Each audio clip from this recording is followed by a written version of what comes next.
Let me tell you, a lot goes into making these videos, and I almost decided not to finish with this one, but I changed my mind. So far, I've routed the front camera.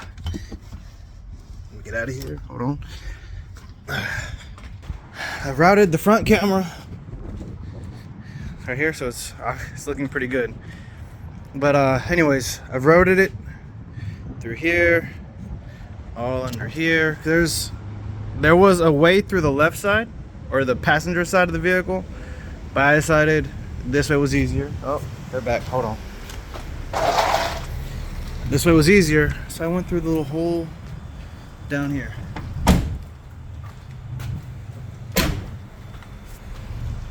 Right, if you can see it well.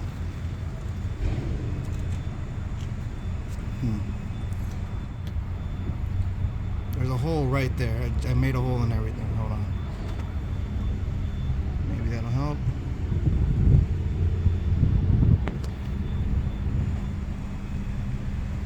Anyways, you can see the hole. And once I got through that hole, and I wish it would zoom in or focus. I used pliers to pull it out, but anyways, so I got through there.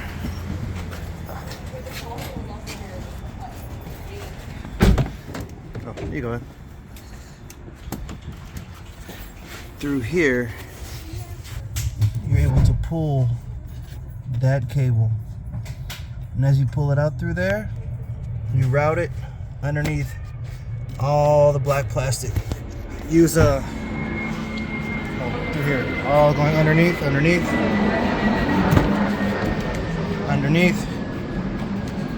the carpet, and onto the back it goes. Which inevitably it'll go behind the speaker, which leads me to this next part.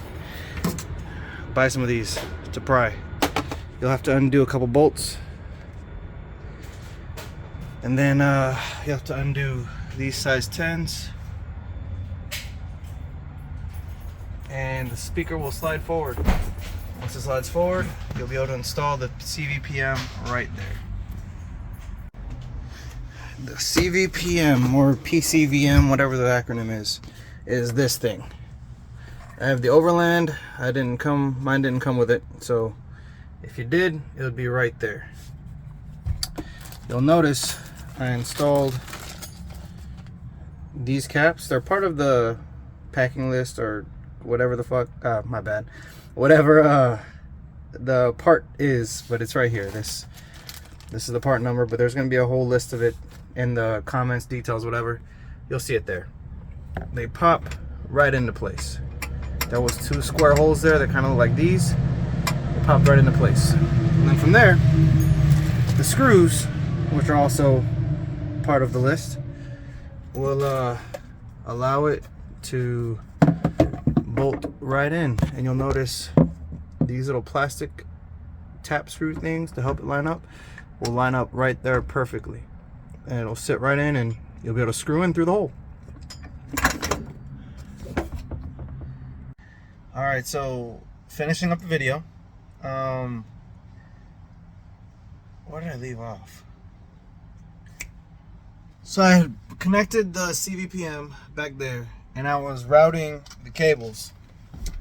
And the best way, again, to go about doing it, it's very painful, but on the left side, passenger side, and I had closed it up completely, so my mind to finish it.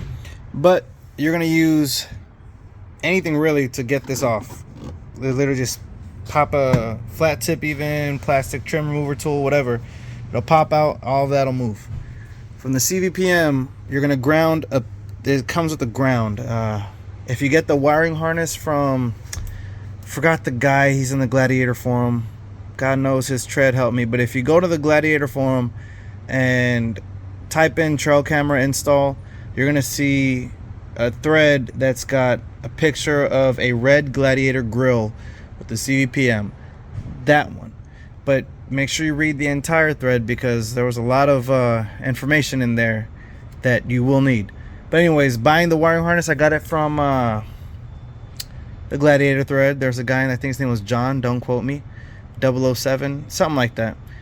He sold me a wiring harness for the CVPM for, it was like $120, which, given what it is, and you don't have to buy another entire wiring harness, it was amazing.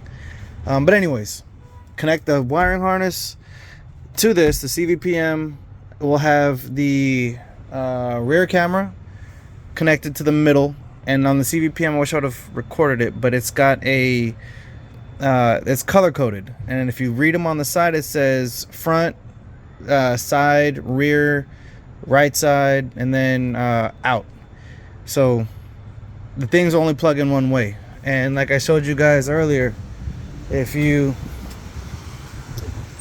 go to from right here, this camera will route, once you connect the CVPM, or not CVPM, God, the Fracca cable, it'll go from this side through the hole that I showed you, and it'll run around to the back.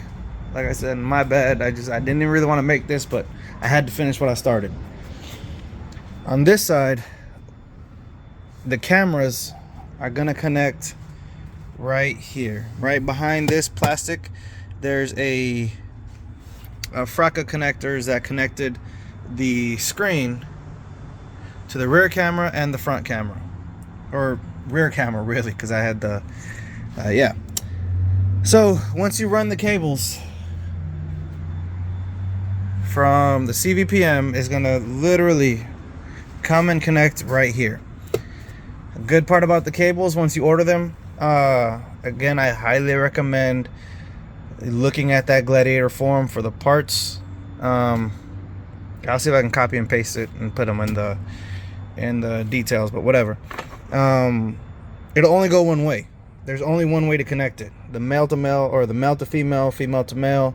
One goes up to the camera or up to the TV screen. The other one goes back to the CVPM and allows everything to talk through the CVPM to the computer or to the screen. So again, the front camera and rear camera are going to connect to the CVPM. Then from the CVPM is going to connect it to the monitor. So yeah, and you do need a rear camera. You will need to replace it, even though they look identical. You will need to replace this.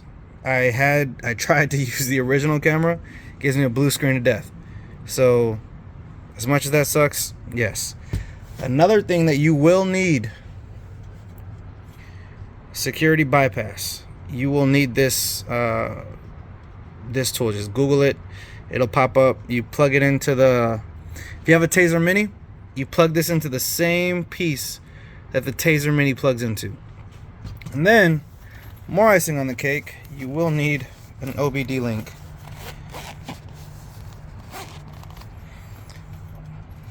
It looks just like this.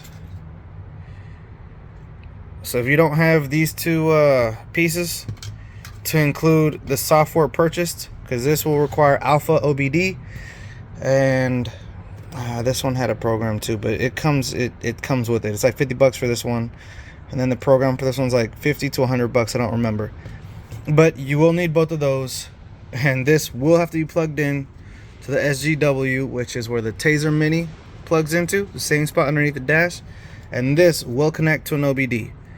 I'd recommend using a laptop to connect to this, because that's how you're going to get it in there. There's a phone app, but it was just easier for me to use the laptop. To each their own, I guess. I mean, once you go in there through the laptop, you'll have to go into Alpha OBD, connect to this, which you'll be able to do it in the system or in the program. And then there's going to be a list of things that you need to turn on and turn off in the computer. Once that happens, once you turn it on and off, again, I cannot emphasize how much I want to give credit to the Gladiator forum. I wish I could remember that dude's name, but I'll put his stuff in there too. There's two guys in the Gladiator forum that went through hell for this process, and they made it happen pretty good.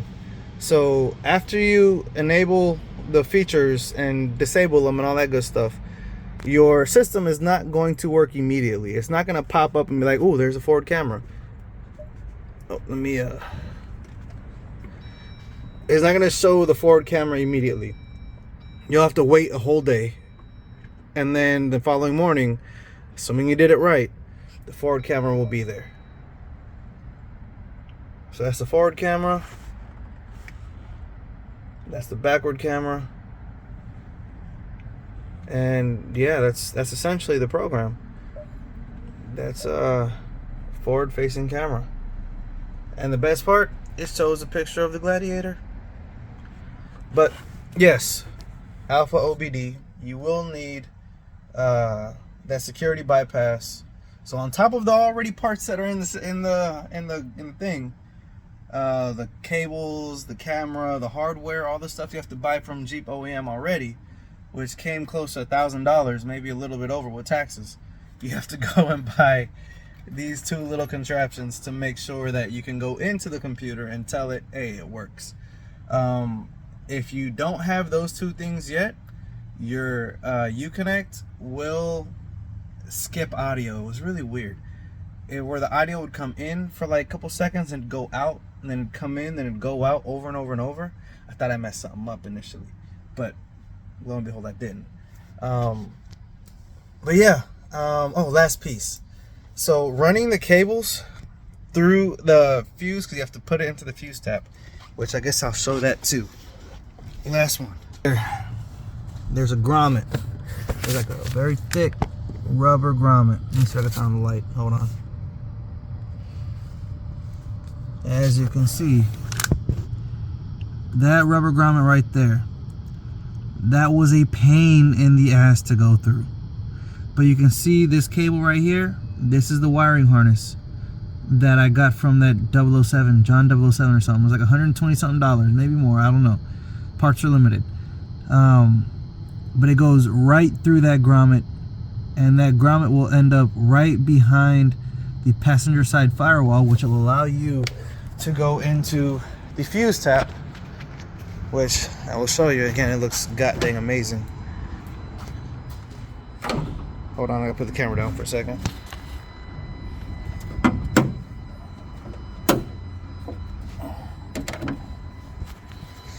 So it'll allow you to go through, you can't really see it, but down under there, you'll run the cable right up through here. This is, you see right there, I just ran it to the back, and then it'll tap right into fuse 56. And it came, homie hooked it up beautifully. It came with the fuse tap, it came with the spare fuse piece, went right into 56, and it works flawlessly. Yes, that Gladiator form, can't emphasize how much it helped me. So yeah, it works. Would I do it again? Nah, no. Pain in the ass. It was $1,500. I would round it. Let me round it. It's $1,500 for a feature that you could have gotten for $500 had you got it with the Jeep. But the beautiful part with this, the Overland didn't have that as an option. And it's Overland for the Overland gang. So yeah, this is her. Last piece for this rear camera. These bolts right here come undone, and then on the inside there is a plastic brace that holds this camera in place. It's literally, there's nothing fancy to it. You could literally, if you were to undo that brace, this would just, you could pop it out and it's no issues. But that camera does have to get replaced. So there's that. You don't have to replace the cable running through it. You just literally plug in the old to the old, and go from there. Again, I'm sorry, I got extremely tied up. There's maybe a week and a half to 2 week gap between starting this and ending this. And now up next is gonna be the Stinger HD. I don't know if you see this, side blind spot cameras. I thought it was really cool, and got it on a discount from Stinger, high 10. So I've been installing this, and God willing it goes beautifully. But I just wanted to show you guys before I got started that it is possible. Again, forward facing camera. So yeah, That's it. I didn't blow a fuse this time. Let's go.